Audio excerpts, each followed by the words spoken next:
ለራስ የመጀመሪያው ያለው አንተ ነህ። ስለዚህ ላይፍ ምርጫ ነው። ነገር ግን እነዚህን ማድረግ ከሆነ ኢንቨስትመንት ማድረግ እድሉ ይጠባል።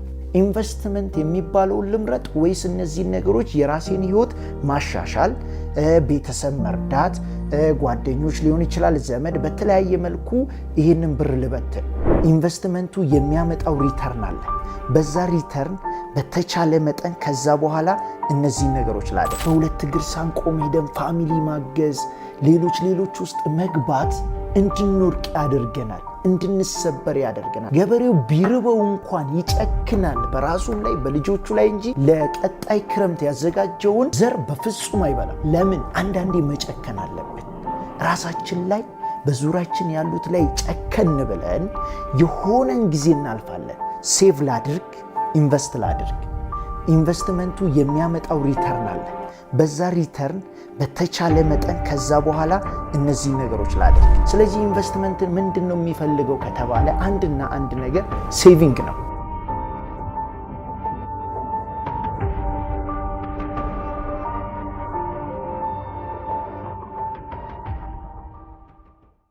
በዚህ ጉዳይ ላይ የሚገርም ድንገት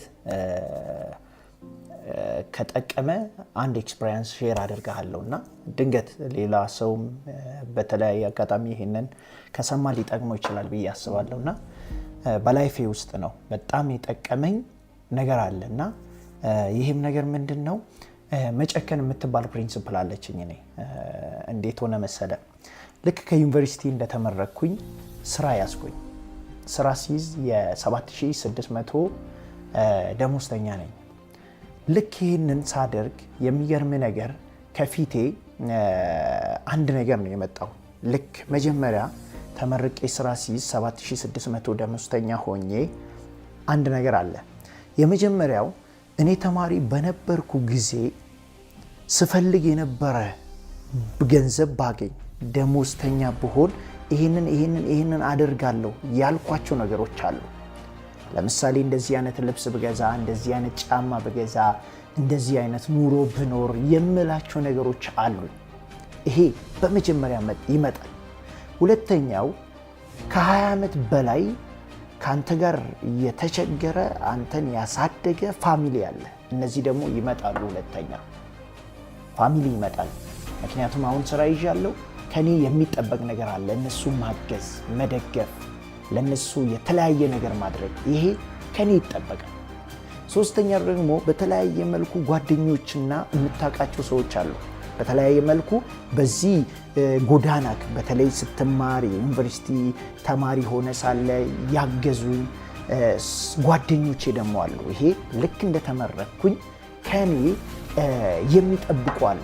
ገንዘብ ልክ ማግኘት ሲጀምር ቴንኪው ልላቸው የሚገባ። ሌሎች ኢንቫይሮንመንቱ ላይ ይህን 7600 ብር የመጣውን በወር ጠብቄ የምወስደውን ብር የማውልበት የማስገባበት ቦታዎች አሉ። አሁን እዚህ ጋር ነው ለእኔ አለው፣ ፋሚሊ አለ፣ ጓደኛም በል ዘመዶች በል የተለያየ እቺን 7600 ሊከፋፈሉ የሚችሉ ሁኔታዎች አሉ። እኔ የተማርኩት ኢኮኖሚክስ ነውና ከቁጥርና ከብር ነክ ከቢዝነስ ጋር ስለሆነ በአእምሮዬ ውስጥ ደግሞ ኢንቨስትመንት የሚባል ደግሞ አለ። ስለዚህ እነዚህ ነገሮች ገንዘቤን በወር ጠብቆ የሚወስዱ አሉ። ሌላ ደግሞ እኔ የምፈልገው ደግሞ ኢንቨስትመንት የሚባል አለ። ስለዚህ ላይፍ ምርጫ ነው። ለራሴ የምፈልገውን ነገር በዚህ በደሞዜ ማድረግ እችላለሁ። ከዛ አልፎ ለፋሚሊ ማድረግ እችላለሁ። እንዲሁም ደግሞ ለጓደኞች፣ ለዘመድ በአጠቃላይ ይህንን አውጥቼ ይህንን በወር ጠብቄ ይህንን ገንዘብ በተለያየ ቦታ ላይ መበተን እችላለሁ። ነገር ግን እነዚህን ማድረግ ከሆነ ኢንቨስትመንት ማድረግ እድሉ ይጠባል። ስለዚህ ኢንቨስትመንትን ምንድን ነው የሚፈልገው ከተባለ አንድና አንድ ነገር ሴቪንግ ነው። ከምናገኘው ገቢ ላይ የሆነ ያክል ሴቭ አድርገን ሴቭ ያደረግነውን ደግሞ ኢንቨስት ማድረግ አለብን። ያው ቢዝነስ ነክ ላይ የተማሩ ሰዎች ያውቃሉ። ይሄ ሴቪንግ የሚባል ኢንቨስትመንት የሚባል በቃ ሁሌ ተመላልሰ የምትማረው ሴቭ የምታደርገው ነውና ኢንቨስትመንቱን ለማድረግ ሴቭ ማድረግ አለብህ። ሴቭ ለማድረግ ደግሞ እነዚህ ያንተን ደሞዝ የሚጠብቁትን ነገሮች ደግሞ እነሱ ላይ መጨከን አለብህ። ለምሳሌ ልብስ አልገዛም ካልኩኝ ራሴ ላይ ነው መጨክነው። ጫማ አልገዛም ከቤተሰብ ለምሳሌ ያን የምኖረው 3 የፋሚሊ ቤት ውስጥ ነው። ስለዚህ ልውጣ ካልኩኝ ከዚህ ከደሞዝ ላይ በወር ኪራይ መክፈል አለብኝ ማለት ነው። ስለዚህ ምንድነው ያደረኩኝ? ኢንቨስትመንት የሚባለውን ልምረጥ ወይስ እነዚህን ነገሮች የራሴን ህይወት ማሻሻል፣ ቤተሰብ መርዳት፣ ጓደኞች ሊሆን ይችላል ዘመድ፣ በተለያየ መልኩ ይህንን ብር ልበትን? የሚገርም ነገር የወሰንኩት አንድና አንድ ነገር ነው። ኖ ራሴ ላይ ልጨክን፣ ፋሚሊ ላይ ልጨክን፣ እንዲሁም ደግሞ የተለያዩ በዙሪያ ላይ ያሉት ላይ ለጊዜው ልጨክን። ሴቭ ላድርግ፣ ኢንቨስት ላድርግ። ኢንቨስትመንቱ የሚያመጣው ሪተርን አለ። በዛ ሪተርን በተቻለ መጠን ከዛ በኋላ እነዚህን ነገሮች ላድርግ። ቤት መከራየት አለብኝ፣ የስ መከራየት አለብኝ፣ ግን አሁን አይደለም። አሁን ባለው ሁኔታ ልቀጥል፣ ራሴ ላይ ልጨክንና ነገ ምን በሚመጣው ኢንቨስትመንት በሚገኘው ትርፍ ነገ አስፈላጊ ሆኖ ከተገኘ ላሻሽል። ፋሚሊ አለ፣ ፋሚሊን ማስረዳት አለብኝ። አሁን ካገዝኳችሁ እቺ ብር ትጠፋለች፣ እኔ በሁለት እግር አልቆምኩም። ነገ ደግሞ ይሄ ስራ ከዚህ ስራ ከወጣሁኝ በሁለት እግር አልቆምኩም፣ ወደ ኢንቨስትመንት አልገባውም። ስለዚህ እናንተን ነው ማስቸግረው ብዬ ማሳመን አለብኝ። አደረግኩኝ። ጓደኞቼ ጋር በተለያየ መልኩ እኔ በሁለት እግር ከቆምኩ በኋላ ኢንቨስትመንት ውስጥ ከገባ በኋላ ተመልሼ ነው እነዚህን ነገሮችን ማደርገው አልኩኝ። የሚገርም ነገር ከ7600 ላይ የመጀመሪያ በወር 4000 እቁብ ገባው። 4000 በሁለት ዓመት 96000 አካባቢ ምናምን ነበር የሚደርስ እቁቡን ስጥል። ያን ምን አደረኩኝ ቶሎ። ይሄ ደግሞ ፐርቼዚንግ ፓወር ኦፍ መኒ የሚባል አለ ኢኮኖሚክስ ላይ ስትማር። ገንዘብ እየወደቀ ነው የሚሄደው። የ100 ብር የመግዛት ፓወር ዛሬና የዛሬ ዓመት ይለያያል። ይህንን ነገር ምን አደረግኩኝ? እቁቡ ላይ ዳኛ፣ ጸሐፊ፣ ገንዘብ ያዥ የሚባሉት መጀመሪያ ላይ አይደል የሚወስዱት። እቁብ የሚያውቁ ሰዎች ስለሚያውቁ የመጀመሪያው ዳኛ ይወስዳል፣ ጸሐፊ ይወስዳል። ሄድኩኝና ዲል አደረግኩኝ ከነሱ ጋር። እቁብ የናንተ የኔ የሚወጣው አይታወቅም። የዛሬ ዓመት 2 ዓመት የሚወጣ ከሆነ ውጤታማ አይደለሁም። ዛሬም ሴቭ የማደርገው ብር እየሞተብኝ ነው የሚሄደው። የዛሬ 2 ዓመት የምቀበለው 96000 ብር ማለት ሞቷል ኦልሬዲ። ስለዚህ ብሬን ሴቭ ማድረግ አለብን። ይህንን ሴቭ የማደርገው ደግሞ ከነሱ ጋር ዲል በማድረግ ነው። ስለዚህ ተስማማል። በዛ ጊዜ አስታውሳለሁ 13000 ማለት ትልቅ ብር ነው። በ13000 ብር እኔ እቁቡን ልግዛችሁና አሁን የዳኛው የወጣውን ስጡኝ አልኩኝ። ገንዘቡን ተስማማን። ከ96000 ላይ ወደ 13000 ምናምን ተቀንሶ ተሰጠኝ። የመጀመሪያ ኢንቨስትመንቴን ገና የመጀመሪያው ስራ ተቀጥሬ 6 ወር ሳልሞላ ጀመርኩኝ በ88000 ብር አስታውሳለሁ። ያኔ የመጀመሪያው ኢንቨስትመንት 88000 ብር ነበር። የሚገርመው በዚህ በ88000 ብር ኢንቨስትመንት ከዛ ጊዜ በኋላ ኢንቨስትመንቱን ከጀመርኩ በኋላ ደሞዜ 7600 የነበረው እኔ በዛ ኢንቨስት ባደረግኩኝ በወር 20000፣ 30000፣ 40000 ማግኘት ጀመርኩ። ምን አደረግኩ ማለት ነው? አንደኛ ደሞዜ እቁቡን ይችላል። አሁን ከፈለኩ ከዚህ ሪተርን ላይ አንዳንድ ነገሮችን ማስተካከል ይችላል። ለምሳሌ ለራሴ ትንሽ ልብስ መግዛት፣ ፋሚሊ ማገዝ፣ ጓደኛ፣ የተለያየ ዘመድ፣ የተለያዩ ነገሮችን ማድረግ ጀመርኩኝ። አሁንም ግን መጨከን የምትባለው ፕሪንሲፕል ገና ናት። ምክንያቱም ገና ብዙ ይቀረኛል።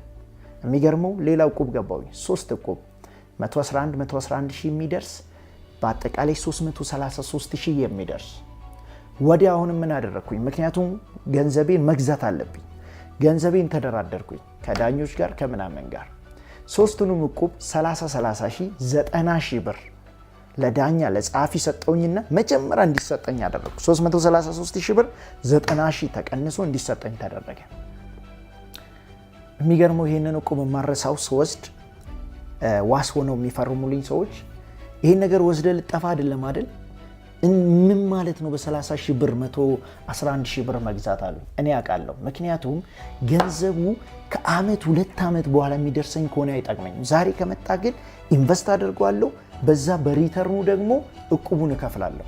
የሚገርመው ተመሳሳይ ኬዝ ሆነ። በአጭር ጊዜ ውስጥ ለኢንቨስትመንት ቅድሚያ ፕሪዮሪታይዝ ስላደረግኩ የሚገኘውን ደሞዝ ልብስ መግዛት ይችል ነበር፣ ጫማ መቀየር ይችል ነበር፣ የተለያዩ ነገር ማድረግ ይችል ነበር። ያንን ባደርግ ከአመት አመት ያንኑን ህይወት የመድገም እድል ነው የሚሰጠኝ። ነገር ግን ይህ የኢንቨስትመንት ውሳኔ ምን አደረገኝ? መጨከኔ፣ ለጊዜው መጨከን። የሚገርመው ነገር ከአመታት አስታውሳለሁ የመጀመሪያውን ሞተር ገዛውኝ 81,000 ምናምን ብር ማለት ፕራይቬት፣ ምክንያቱም መኪና አልችልም ነበር። ሞተር ገዛውኝ እና ፐልሰር ሞተር ነው የሚባለው ያኔ አዲስ እንደመጣ ከአፓች ተሻሽሎ እና በዛ ሞተር በቃ ምክንያቱም ይሄ የምን ውጤት ነው? የመጨከንና ኢንቨስት የማድረግ ከኢንቨስትመንቱ በሚመጣ ሪተር ዛሬ በሁለት እግር መቆም፣ ከዛ ያለፈ ባለ ሁለት እግር መኪና ሞተር መግዛት፣ ከዛን እያለ ለምን? ለኢንቨስትመንት ቅድሚያ ስለሰጠ። ስለዚህ በዚህ አጋጣሚ ምንድነው የምትለኝ ለምትለው ነገር የሚገርም ነገር አንዳንዴ መጨከን ያስፈልገናል። መጨከን ማለት ቢዝነስ ውስጥ ክፉ መሆን ማለት አይደለም። አንዳንድ ሰዎች ሲጨክኑ ክፉ የሆኑ ይመስላቸዋል። ኖ፣ መጀመሪያ መጨከን አለብን። ራሴ ላይ መጨከን አለብኝ። ለምን? ዛሬ ራሴ ላይ የምጨክነው ነገ የተሻለ ህይወት ለመኖር ነው። ፋሚሊዎቻችንን ማስረዳት አለብን። ዛሬ እንጨክንና ግዴላችሁም ትንሽ ምንም አላደርግላችሁ፣ ነገ የተሻለ ነገር አኖራችኋለሁ፣ የተሻለ ነገር አድርግላችኋለሁ። ለምን? ለኢንቨስትመንት ቅድሚያ መስጠት አለብን። የምናገኘውን ገቢ የምንበላው ከሆነ የሚገርመው ገበሬ እኮ አርሶ ካገኘው ዘር ላይ የሚበላው አለ፣ ለዘር የሚያስቀምጠው አለ። ሴቪንግ ማለት ይሄ ነው። ባይዘው ገበሬው ቢርበው እንኳን ይጨክናል በራሱም ላይ በልጆቹ ላይ እንጂ ለቀጣይ ክረምት ያዘጋጀውን ዘር በፍጹም አይበላም። አንዳንዴ ገጠር እንሄዳለን ድሮና ያንጠለጥሉታል። ይሄ ምንድነው? ይሄንን አውርዳችሁ ስጡን ምናምን ስንላቸው ኖ ይሄ ዘር ነው ይባላል። ለምን? ዘር አይበላም። አንዳንዴ መጨከን አለብን ራሳችን ላይ፣ በዙሪያችን ያሉት ላይ ጨከን ብለን የሆነን ጊዜ እናልፋለን። በተለይ ሴቪንግ፣ አሁን ብዙ ጊዜ ለሴቪንግ ያለን እውቀት አንዳንዴ ትክክል አይደለም። ሴቪንግ ማለት በትነን የተረፈውን ሴቭ የምናደርግ ነው የሚመስላቸው አንዳንድ ሰዎች። ኖ እንደዛ አይደለም፣ አትሳሳት። ሴቪንግ ማለት መጀመሪያ ሴቭ አድርገ ነው ከዛ የሚቀረውን መጠቀም ያለብን። ሴቪንግ ብር በትነ ሲቀር የምታስቀምጠው አይደለም። በፕሪንሲፕል ሴቭ ማድረግ አለብኝ። ዛሬ ሴቭ ያደረግኩት ነው ነገ ኢንቨስት የማደርገው በለ። ኢንቨስትመንት ዊዛውት ሴቪንግ አይቻልም። ደግሞ ሴቭ ለማድረግ ቅድም እንዳልኩኝ መጨከን አለብን። በቃ መጨከን።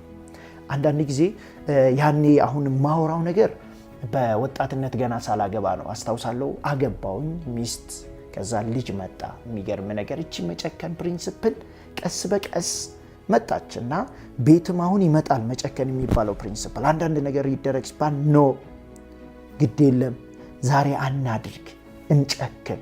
ለምን? ዛሬ ልጄ ላይ የምጨክነው አንቺ ባለቤቴ ላይ የምጨክነው ክፉ ሆኜ አይደለም። አንደርስታንድ አድርጊ። ዛሬ እንጨክንና ነገ የተሻለ ነገር መኖር አለብን። ለምን? ዛሬ የምንጨክነው ሴቭ ለማድረግ ኢንቨስት ለማድረግ ነው። ያ ኢንቨስትመንታችን ነገ ምን ይሆናል? ሪተርን ያመጣል። እና ዛሬ ላይ በእንደዚህ አይነት መንገድ እጄ ዛሬ ማለት 2018 ከዩኒቨርሲቲ የወጣሁት 2008 ነው። 2009 ነው ስራ የጀመርኩት። ተቀጥሬ 5 ዓመት ሰርቻለሁ ከ2009 እስከ 2013። ከዛ በኋላ ደግሞ ከ13 እስከ አሁን 18 አይደል 5 ዓመት የግል ቢዝነሴን እየሰራው ነው። ምንድነው በላይፍክ ውስጥ በጣም የጠቀመክ ካልከኝ የመጀመሪያው አንዱ ፕሪንሲፕል መጨከን ነው። ገና የ7600 ደሞዝተኛ በነበርኩ ጊዜ ጨክኜ የወሰንኳቸው ውሳኔዎች ለኢንቨስትመንት ቅድሚያ መስጠት፣ ገቢዬን ሙሉ በሙሉ አለመብላት፣ አለመጠቀም፣ ከዛ ላይ ለኢንቨስትመንት ቅድሚያ መስጠቴ እስከዛሬ ያለውን ህይወቴን በብዙ አስተካክሏል። ምንድነው ታዲያ አድቫይዝ የምታደርገኝ ካልክ ሳትንቅ ዛሬ 5000 ደሞዝተኛ ከሆንክ 5000 ደሞዝን እንዴት ነው ለኢንቨስትመንት ቅድሚያ ሰጥቼ ጨክኜ ከዛች ላይ 1000 2000 እያጠራቀምኩኝ የግድ እቺ የምትጠራቀመው ትንሽ ብር ትልቅ ነገር ላታደርግልህ ትችላለች። ነገር ግን ትልቅ ነገር አችልማ ትናንሽ ነገር ፈልግ። ለምሳሌ ትልቅ ነገር አችልም፣ ነገር ግን ያንተ 5000 የሆነች ነገር ምን ልበል ተጠራቅማ ከስራ ስትወጣ ዴሊቨሪ እንኳን የምታደርስበት ሳይክል ልትገዛልህ ትችላለች። ችግራችን አሁን ትንሽ ብር ሲኖረን ከዚህ ላይ ምኑን ሴቭ አድርገን ምን እንሰራለን ብለን ነው ተስፋ የምንቆርጥ አይደለም። እኔ አስታውሳለሁ ልክ የመጀመሪያው ቢዝነስ ፕላኔ ሞተር መግዛትና በሞተር ከስራ ሰዓቴ ውጪ ለፋብሪካ ቅርብ ነበርና ቤቴ በዛ መሃል ሹፌሮችን ማመላለስ ነበር ፕላኔ እና ሞተሩን የገዛሁት ለዛ ነበር። የሚገርማችሁ ነገር በትርፍ ሰዓት ለሰው ሰጥቼ እንዲሰራበት ምናምን እና አስታውሳለሁ ዛሬ ይገርሙኛል። ያኔ ያወጣዋቸው ፕላኖችን አስታውሳለሁ። ዳቦ ቤት መክፈት ፕላን አድርጌ ነበር። አሲቻንስ አልከፈትኩኝም። ብዙ ነገሮችን በጥቃቅን በዛ ጊዜ ሳስባቸው የነበረው በጊዜው በነበረኛ አቅም ልክ ነው። ስለዚህ እንጨክን፣ ካለን ላይ ሴቭ እናድርግ፣ በዛ ኢንቨስት እናድርግ። ቅድሚያ በሁለት እግር ሳንቆም ራሳችን ላይ ኢንቨስት ማድረግ ትክክል አይደለም። ለሌሎችም ሶሪ እንደዚህ ለማለት በሁለት እግር ሳንቆም ሄደን ፋሚሊ ማገዝ፣ ሌሎች ውስጥ መግባት እንድንወርቅ ያደርገናል፣ እንድንሰበር ያደርገናል። ይሄ ደግሞ ስንወርቅ ስንሰበር ተመልሰን ቤተሰብ ላይ ሸክም እንሆናለን። ራሳችንን ብቻ ሳይሆን ቤተሰባችንንም እንጎዳለን። እነዛን የምናግዛቸውን ሰዎች እንኳን እንጎዳለን። ከምንም በላይ ግን እውነቱን ለመናገር ራሳችንን እንጎዳለን። ዛሬ እኔ እዚህ ደረጃ በመድረሴ ከምንም በላይ ተጠቃሚ እኔ ነኝ። ከኔ አልፎ ነው ሌላው ፋሚሊም ሌላ የሚጠቀመው፣ ኢቭን ልጆች የሚጠቀሙት ከኔ በተረፈው ነው። ድንገት ደግሞ ተሰብሬ ብቀር ኑሮ ከማንም በላይ ተጎጂ የመጀመሪያው ነኝ። ከኔ አልፎ ነው ፋሚሊ በኔ ስብራት በኔ ጉዳት የሚጎዳው። ስለዚህ ለራስ የመጀመሪያው ያለው አንተ ነህ። ጨከን በል በራስህ ላይ በዙራክ ላይ። መጀመሪያ በሁለት እግር ቆም። ከዛ በኋላ በሁለት እግር መቆምን ካረጋገጥክ በኋላ ኢንቨስትመንትህን እየጨመርክ ከዚህ ደግሞ ራስህም ላይ በዙራክ ላይ ባሉት ላይ ኢንቨስት እያደረግ ባላንስ እያደረግ መሄድ አለብህ። ስለዚህ ይሄ ነገር በጣም ይጠቅምሃል ብዬ አስባለሁ። እንደዚህ ከሄን ውጤታማ እንሆናለን። እናመሰግናለሁ።